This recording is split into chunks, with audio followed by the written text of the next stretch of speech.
Muito boa noite, meus irmãos e minhas irmãs.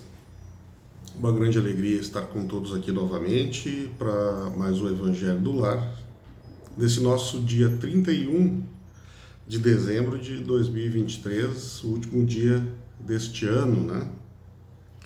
Nós não estamos aí com a nossa irmã Aline no dia de hoje, ela está com uma leve indisposição, está repousando, né? Para que possa depois passar a meia-noite com a família. Então vamos dar seguimento a esse nosso compromisso que nós temos com os bons amigos espirituais, a leitura do nosso Evangelho de todos os domingos. Vamos preparando o nosso ambiente, né? Vamos preparando a nossa mente, o nosso campo mental, acalmando o nosso coração, acalmando o nosso corpo, relaxando os nossos ombros, inspirando profundamente, soltando o ar dos nossos pulmões, para que nós estejamos nesse estado de meditação, estejamos por inteiro, né, neste momento, entregando o nosso coração ao nosso Mestre Jesus, à nossa Mãe Maria de Nazaré, que estão cuidando do nosso planeta, né? Estão cuidando de todos nós. Vamos fazer uma prece inicial para dar início ao nosso Evangelho do Lar.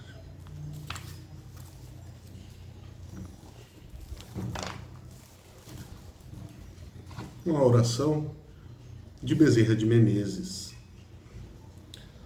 Nós te rogamos, Pai, de infinita bondade e justiça, o auxílio de Jesus, através de Bezerra de Menezes e suas legiões de companheiros.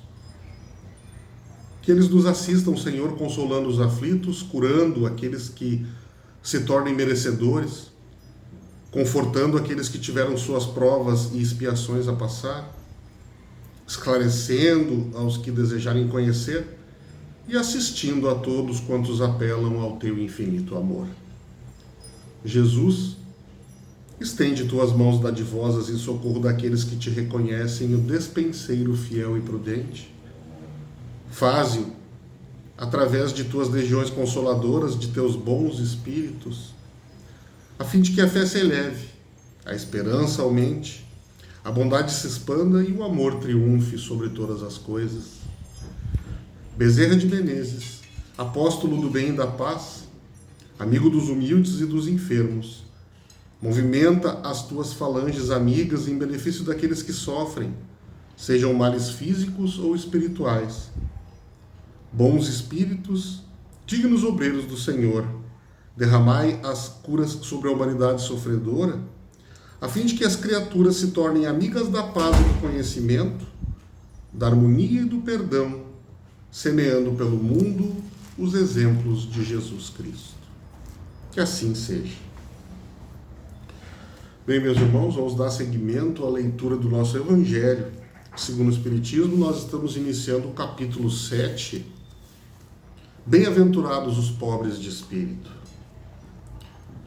O que é preciso entender por pobres de espírito? Iniciamos então com uma passagem do Evangelho de São Mateus.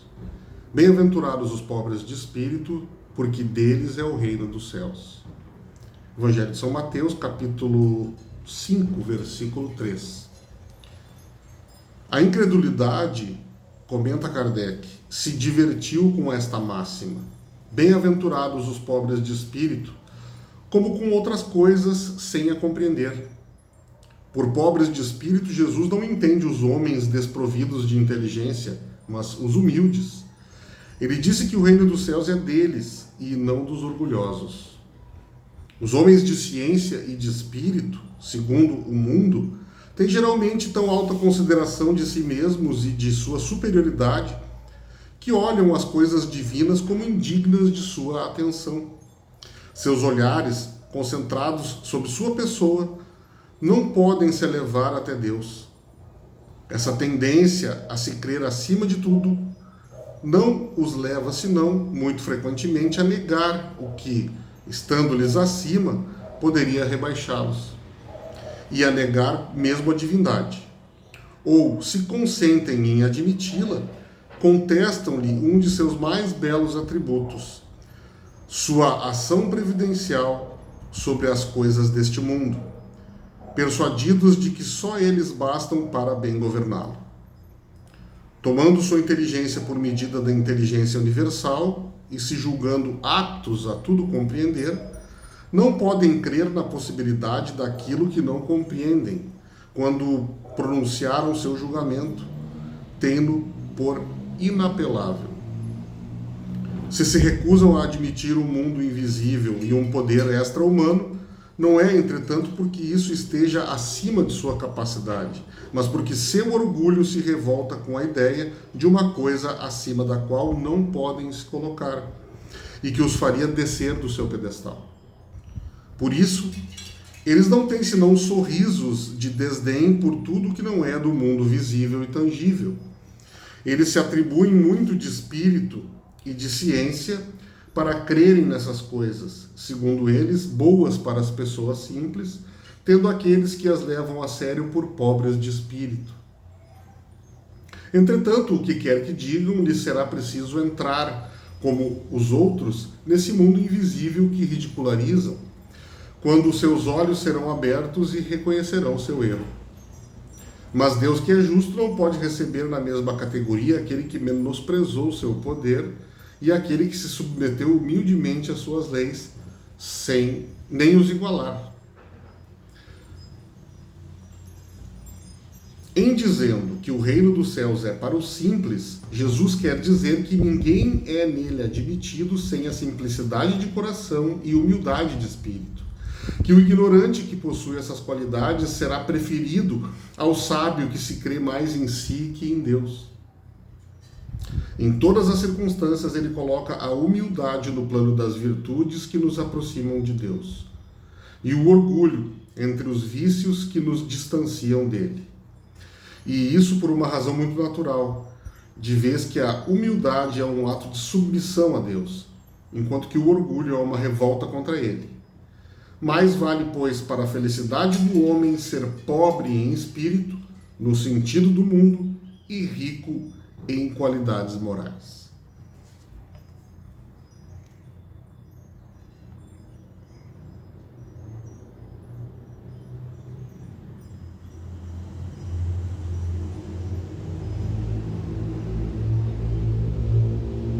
Como o próximo título é bastante longo, meus irmãos, e hoje nós temos ainda aí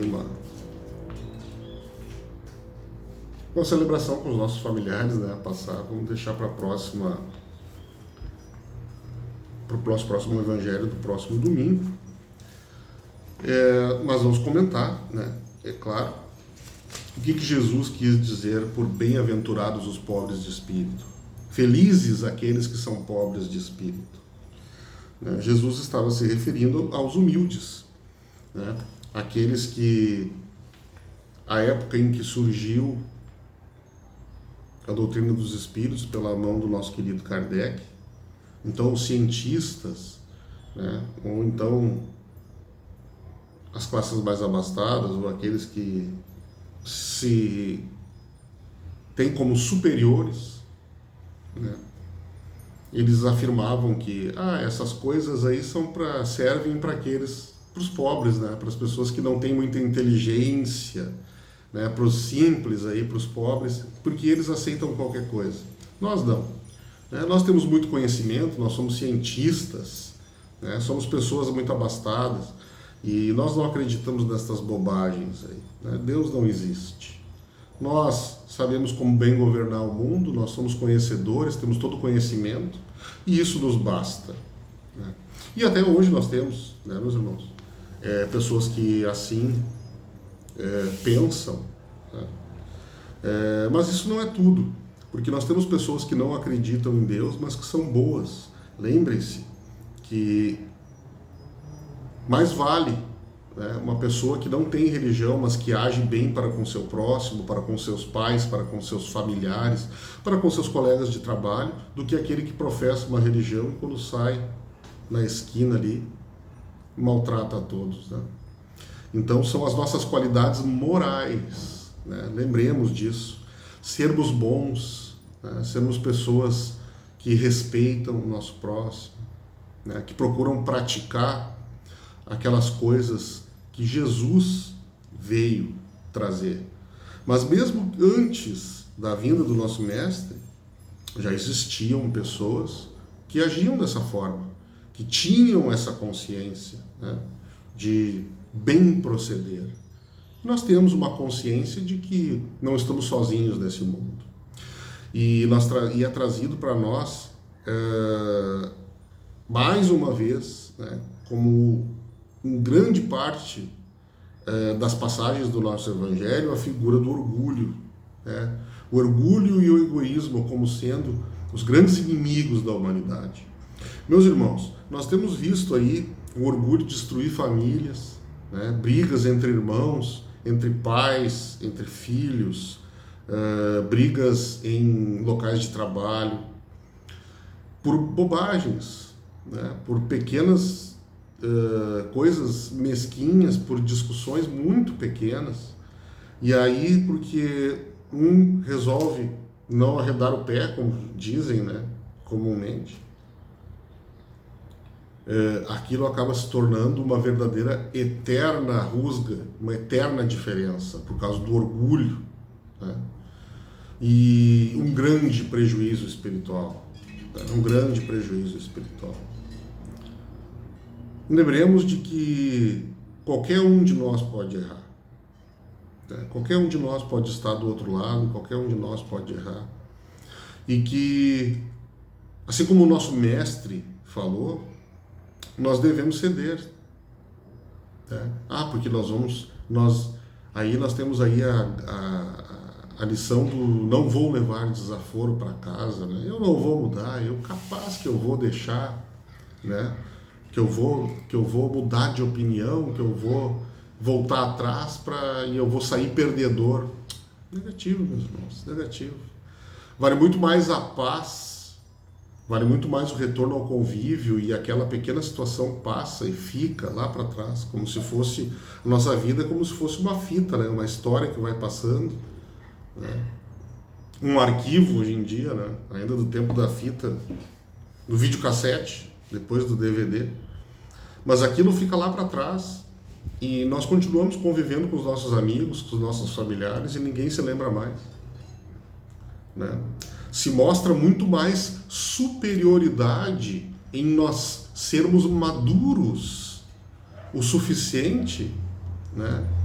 Demonstrando equilíbrio, né? Demonstrando compaixão, do que nós levarmos adiante uma situação só porque nós queremos ter razão. Isso é tudo muito pequeno ante a vastidão entre todo o universo que envolve as nossas relações familiares, as nossas relações de trabalho, né? Isso é muito pequeno, meus irmãos. Às vezes, por uma pequena rusga, uma palavra colocada num lugar errado, se perde toda uma relação, né? Todo um casamento, toda uma relação familiar tão bonita, né? Então pensemos, porque o orgulho, ele envenena, e ele vem incitar, envenenar o nosso coração, justamente para que nós percamos aquilo que de mais valioso nós temos, que são as nossas relações, essas nossas relações de trabalho, as nossas relações de família. Então, mostremos equilíbrio, né, comiseração. Jesus veio trazer a palavra do Evangelho para todos, né, para todos. E nós queremos estar, todos nós almejamos estar, ser merecedores, como traz a passagem, né? de estar num lugar melhor na espiritualidade, onde nós possamos nos desenvolver cada vez melhor, progredir cada vez melhor e auxiliar os nossos amigos, né, os nossos familiares, os próximos, as pessoas que permanecerem aqui no planeta enquanto nós estivermos daquele lado de lá. E isso também favorece durante a nossa caminhada terrena, o nosso equilíbrio energético, espiritual, as pessoas que nós temos à nossa volta. Tudo isso, acredito que vale muito a pena, né, que nós tenhamos esse equilíbrio, que nós saibamos que o orgulhoso e o egoísta, ele só perde. O orgulhoso e o egoísta vive num verdadeiro inferno mental, né? É uma pessoa perturbada. E nós queremos tranquilidade, nós queremos paz, né? E se o outro precisa ter a razão, deixamos que o outro tenha a razão. Vamos passar para o nosso momento de vibrações, né? Nesse dia especial, nesse dia de renovação de ciclos. Lembrando que não adianta só o calendário mudar, meus irmãos, né? Não adianta nós passarmos agora de 2023 para 2024 achando que vai se iniciar um novo ciclo. É preciso que nós mudemos também, né? E é aquela história, no mundo de regeneração que a Terra está se transformando, né? É preciso que nós nos transformemos também, que nós nos esforcemos para cada vez sermos melhores, né? Sermos bons, seguirmos aqueles ensinamentos que o nosso mestre nos deixou. Vamos então passar o nosso momento de vibrações, pedindo aos bons amigos espirituais que estejam conosco, que se aproximem, né, que envolvam o nosso lar em uma atmosfera de paz, de luz, espalhando essa boa energia por todos os ambientes da nossa casa. Limpando as nossas roupas, os nossos objetos, modificando toda essa atmosfera, todo esse campo energético vibracional, passando pelas pessoas que se abrigam sobre o nosso lar, abençoando, pelos lares dos nossos vizinhos,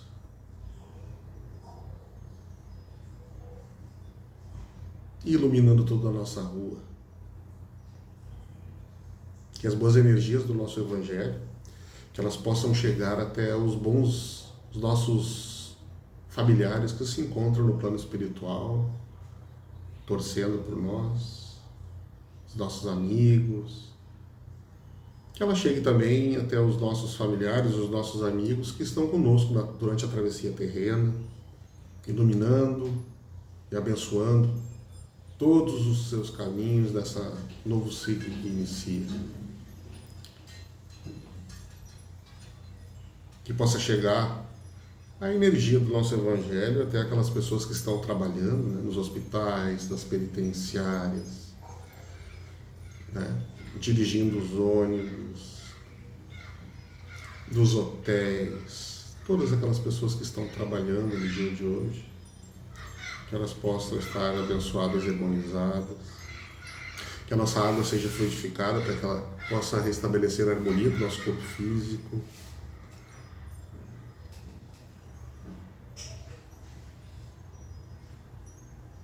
que os nossos protetores espirituais sejam envolvidos e abençoados.